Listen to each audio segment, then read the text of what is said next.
Hello everyone! So Booktube-a-thon is officially over. Today is not a Booktube-a-thon day, but today's going to be my wrap-up. I'm just going to go over again the books that I read for Booktube-a-thon, my ending page count, and if I completed all the challenges book reading wise. So let's see. My tripod's on this one. Okay, so the books that I've read and the challenges. Read a book with red. Bite me. And this also counts for the challenge where someone picks out a book for you. I told you guys in the beginning, like when I actually read this, I gave this 3 stars.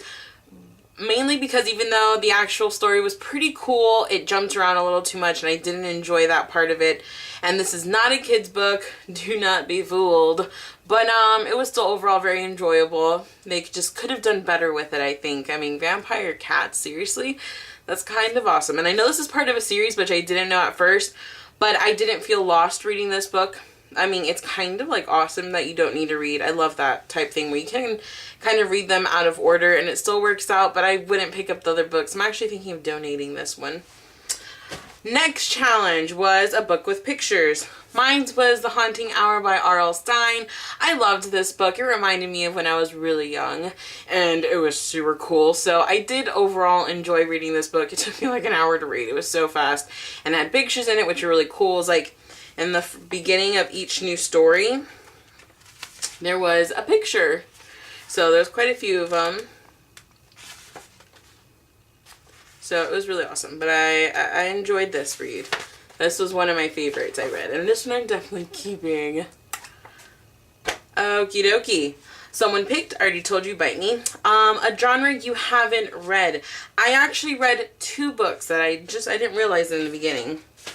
And they also count for multiple more challenges. So the one that I was going to read originally was a ghost story book, but I did not like the way it was written, so I'm going to donate that book. It was written really horribly.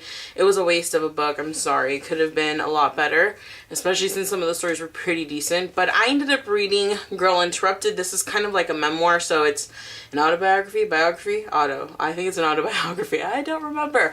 But I've only ever read maybe a handful of biographies and like those types of books in general, so okay, maybe a little bit more actually.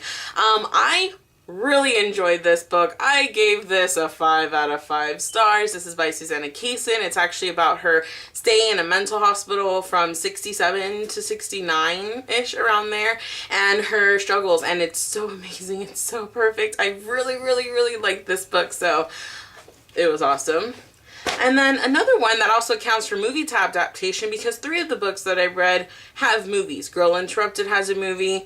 The Vow, which was the one I was originally going to do, and I did read this. I gave this 3 out of 5 stars only because as much as beautiful as their story was, it, like I said, it felt like it was just a retelling of events. I really didn't appreciate that too much. It was kind of boring at some parts. It just felt like someone telling you, oh, this happened, and this happened, and this happened, end of story. And I thought they could have done a lot more. I prefer the movie. It was 10 times better. A series. I